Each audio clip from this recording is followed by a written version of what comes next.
Hello and very warm welcome. चलिए start करते हैं। आज एक बहुत ही स्पेशल होने वाला है वो का सेशन, क्योंकि आज हम करेंगे रूट वर्ड को, और वो रूट वर्ड भी है बहुत ज्यादा special, that is the dam. तो देखिए, सबसे पहले इस डैम का मीनिंग क्या होता है। तो इसका मीनिंग होता है पीपल। तो इससे रिलेटेड जितने भी कीवर्ड्स हैं आज हम सब उन कीवर्ड्स को कवर कर लेंगे। तो चलिए वीडियो को लास्ट तक जरूर देखिएगा। अगर आप चैनल पे न्यू हैं तो please don't forget to like share and subscribe the channel. तो देखिए, रूट वर्ड जो डैम है, जहां पर भी आपको ये वर्ड स्टार्टिंग मिलेगी डैम से, तो इट मीन्स कि इसका मतलब होता है पीपल, मतलब लोग। तो सबसे पहले देखिए, यहाँ पर वर्ड आता है जो अक्सर हम सुनते हैं, दैट इज द डेमोक्रेसी। तो देखिए, इस वर्ड को जब हम ब्रेक करेंगे, डेमो के अंदर, डेमो का मतलब होता है पीपल एंड क्रेसी का मतलब होता है सिस्टम ऑफ गवर्नमेंट, कि किस तरह की गवर्नमेंट है यहाँ पर। अगर हम कहें कि वर्ल्ड की सबसे बड़ी डेमोक्रेसी जो है, प्रजातंत्र जो है, वो इंडिया का है। क्योंकि हमारा देखिए संविधान जो है वो वर्ल्ड का सबसे लेंथीएस्ट कॉन्स्टिट्यूशन है, सबसे लंबा लिखा हुआ संविधान जो है वो भारत का है। तो डेमोक्रेसी देखिए, इसके लिए एक स्पेशल चीज रहती है। ये सिस्टम चलता है पी, आर और एस पे। आप ये कहेंगे कि ये सिस्टम क्या होता है। देखिए, पी का मतलब होता है रूट वर्ड। अगर आपको रूट वर्ड पता है तो उससे आप इजीली कितने ही वर्ड्स के मीनिंग निकाल सकते हैं। एंड पी का मतलब क्या होता है। पी का मतलब होता है प्रेफिक्स एंड एस का मतलब होता है सफिक्स। तो ये दोनों क्या होते हैं। इट मीन्स देखिए, पी मतलब प्रेफिक्स जो आगे लगेंगे उस रूट वर्ड के, एंड एस का मतलब हो जाता है सफिक्स जो बाद में लगता है। देखिए, जैसे मैंने एक वर्ड लिखा नेसेसरी। नेसेसरी एक वर्ड है, अगर मैंने इसके आगे अन लिख दिया, यूएन लिख दिया, तो इट मीन्स इसका नेगेटिव मीनिंग हो गया अननेसेसरी। तो यूएन जो है ये एक तरह से यहाँ पर प्रीफिक्स का काम कर रहा है। जैसे मैंने एक वर्ड लिया विजडम। विजडम वर्ड, ये डी ओ एम है, ये सफिक्स का काम कर रहा है। जो अक्सर हमने पढ़े थे उपसर्ग और प्रत्यय। उपसर्ग वो होते हैं जो रूट वर्ड के स्टार्टिंग में लगेंगे, एंड सफिक्स यानी प्रत्यय वो होते हैं जो बाद में लगते हैं, बाद में जुड़ते हैं उस वर्ड में। तो सेम वही सिस्टम मैं आपको बता रही हूँ कि रूट वर्ड से बहुत इजी हो जाता है कोरिलेट करना। तो डेमोक्रेसी यहाँ पे सबसे पहले हमारे माइंड में डेफिनेशन आती है, जो कि इब्राहिम लिंकन जी के द्वारा दी गई थी। That is the government of the people, to the people, by the people. लोगों के लिए, लोगों द्वारा और लोगों के लिए ही जो गठित की जाती है। तो होप सो आपको डेमोक्रेसी वर्ड जो है ये क्लियर हो गया होगा। चलिए आगे बढ़ते हैं। Next word is demography. तो देखिए, डेमो वर्ड अभी हमने पढ़ा कि इसका मतलब होता है पीपल, एंड ग्राफी का मतलब होता है स्टडी करना, अध्ययन करना।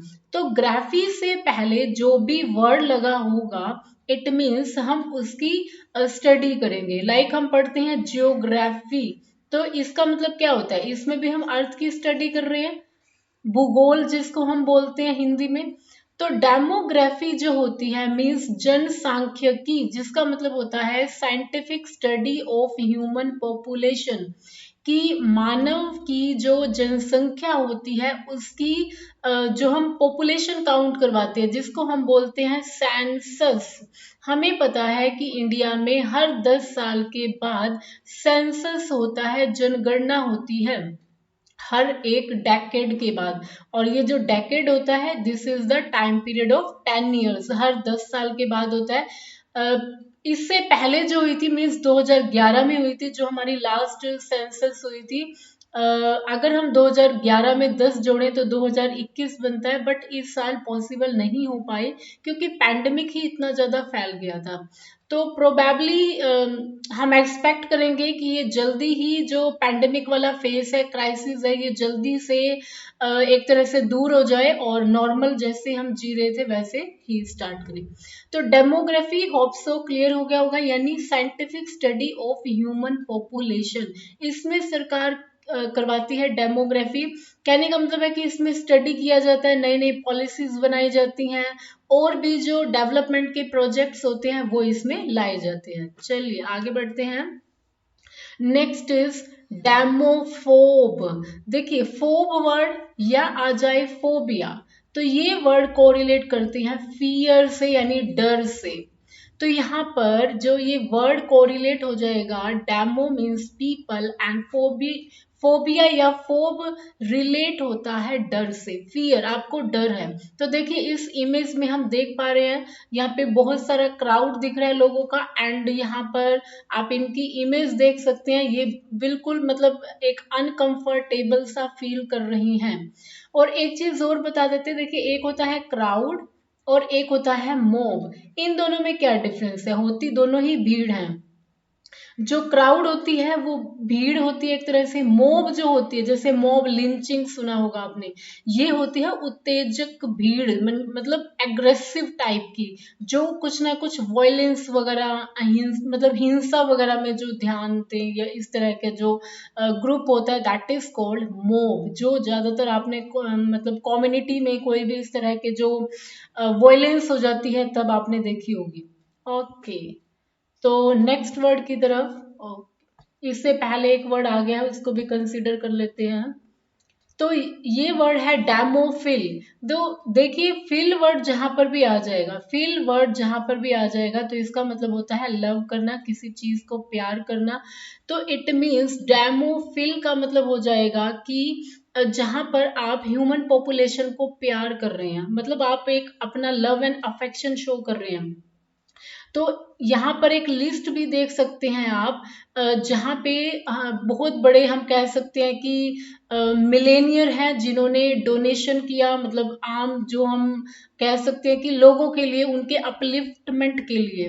तो अजीज प्रेम जी विप्रो के चेयरमैन सबसे यहाँ पे टॉप पे हैं, देन रवि पिल्लर जी है, इस तरह से मतलब एक लिस्ट बनाई हुई है। तो हम इनको कहेंगे फिलैंथ्रोपिस्ट। देखिए फिल वर्ड हो गया, that is for the love, and anthropology भी होती है। तो एंथ्रो का मतलब होता है ह्यूमन काइंड, ह्यूमन रेस भी हम कह सकते हैं, ह्यूमन काइंड। एंड फिलैंथ्रोपिस्ट, पिस्ट मतलब वो पर्टिकुलर पर्सन, हमने किया था IST, जहां पर भी हो जाएगा तो ये क्लियरली इंडिकेशन होता है उस पर्टिकुलर पर्सन के लिए। तो फिलैंथ्रोपिस्ट का मतलब हो जाएगा lover of human kind, means जो मानव कल्याण के लिए काम करे, ये कह सकते हैं हम। तो यहां पर भी ये वर्ड लिखा हुआ है फिलैंथ्रोपिस्ट। ओके, तो यहाँ पर हम पढ़ लेते हैं, a person who is friendly और well disposed towards ordinary people, specially the mass of ordinary people collectively, a person who advocates और supports the advancement of the interest of the rights of the masses. ये तो बहुत बड़ा होगा, just आप याद कर सकते हैं फिलैंथ्रोपिस्ट और डेमोफिल एक ही बात है। ओके, तो नेक्स्ट वर्ड देखिए डेमोसाइड। तो यहाँ पर डेमो तो वर्ड हमें क्लियर हो गया, that is for the people, that is for the population हम कह सकते हैं। एंड साइड का मीनिंग क्या होता है? तो साइड का मीनिंग होता है मर्डर करना, मीन्स किसी का भी मर्डर करना, किलिंग करना, ये भी एक रूट वर्ड है। तो यहाँ पर जो डेमोसाइड दिया हुआ है, it means murder of any person और people by a government including genocide. आपने देखा होगा, लाइक जेनोसाइड करवाए गए थे एडोल्फ हिटलर के द्वारा जर्मनी में, ज्यूज जो थे, यहूदी जो थे उनके लिए। एंड पॉलिटिसाइड एंड मास मर्डर हम कह सकते हैं, नरसंहार, राजनीतिक हत्या, सामूहिक, मतलब इस तरह से जो भी ये नेगेटिव चीजें की जाती हैं। और अगर हम बात करें कि जो म्यांमार है जिसका पहले नाम था रंगून, वहां पर इस तरह की चीजें दिख रही हैं क्योंकि वहां पर मिलिट्री रूल जो होता है वो लागू हो गया है। वहां पर जो गवर्नमेंट इलेक्ट होके आई थी, जो डेमोक्रेसी थी, उसको टोटली खत्म कर दिया गया है। तो डेमोसाइड की बहुत सारी न्यूज म्यांमार से आ रही हैं। तो डेमोसाइड मीन्स जहां पर मर्डर किया जाए लोगों का, वो भी गवर्नमेंट के द्वारा। Okay, the next word is demagogue. तो डैमा का मतलब तो हो गया, डैम मतलब पीपल के लिए, एंड गोग वर्ड यहाँ पर होता है लीडरशिप के लिए। अगोग ये जो वर्ड हम यूज कर रहे हैं, ये एक ऐसा नेता जो लोगों को क्या करता है, लोगों को मतलब इंसाइट करता है, लोगों को प्रोवोक करता है अपनी इच्छाओं को पूरा करने के लिए। यहाँ पर देखिए बहुत अच्छा यहाँ पे इमेज दिखाया हुआ है कि Trump is a bully and a demagogue, यहाँ पर कुछ डिक्लेयर किया जा रहा है। तो देखिए, a political leader who gains power and popularity by arousing the emotions of ordinary people, means एक आम जन को यहाँ पर एक तरह से हथियार बनाया जाता है और उनके थ्रू जो सत्ता ली जाती है। तो इस तरह का जो वर्ड होता है ये यूजुअली नेगेटिव फॉर्म में यूज किया जाता है, demagogue. Next word is endemic.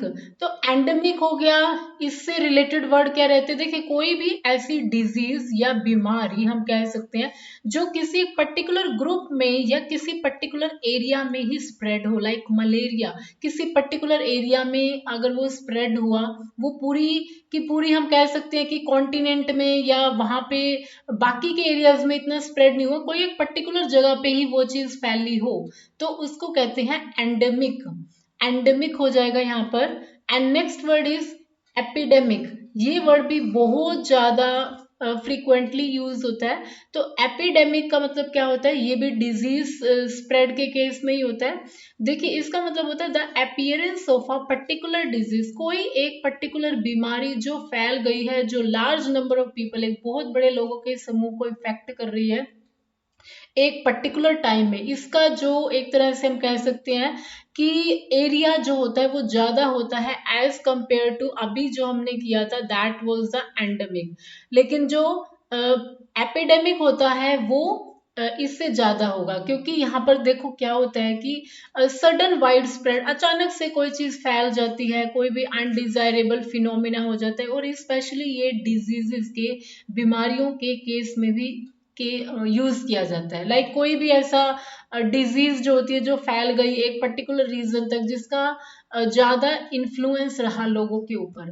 Next word, एक ऐसी डिजीज जो आज बहुत बड़ा खतरा भी बनी हुई है, दैट इज द पैंडेमिक। आपने कई बार जो कॉल्स वगैरह होती हैं उसके ऊपर भी देखा होगा कि पैंडेमिक स्प्रेड हो गया, यानी जब भी आप फोन कॉल करते हैं तो पैंडेमिक, ये वर्ड बहुत ज्यादा हम देख सकते हैं इस वर्ड को। तो पैंडेमिक का मतलब होता है अ वाइड स्प्रेड डिजीज, यानी जिसका पूरी धरती के ऊपर असर हो रहा है, जो एक पर्टिकुलर रीजन तक नहीं है। और आज के टाइम में सबसे बड़ा आप देख सकते हैं कि इंडिया ही नहीं, पूरी की पूरी धरती पे बाकी की कंट्रीज इतना ज्यादा प्रॉब्लम फेस कर रही हैं इस पैंडेमिक के कारण। तो ऐसी डिजीज जो पूरी धरती पे जिसका असर आ जाए। Next word is pandemonium. तो पैंडिमोनियम का मतलब क्या होता है, देखो यहां पर एक रूट वर्ड है पैन।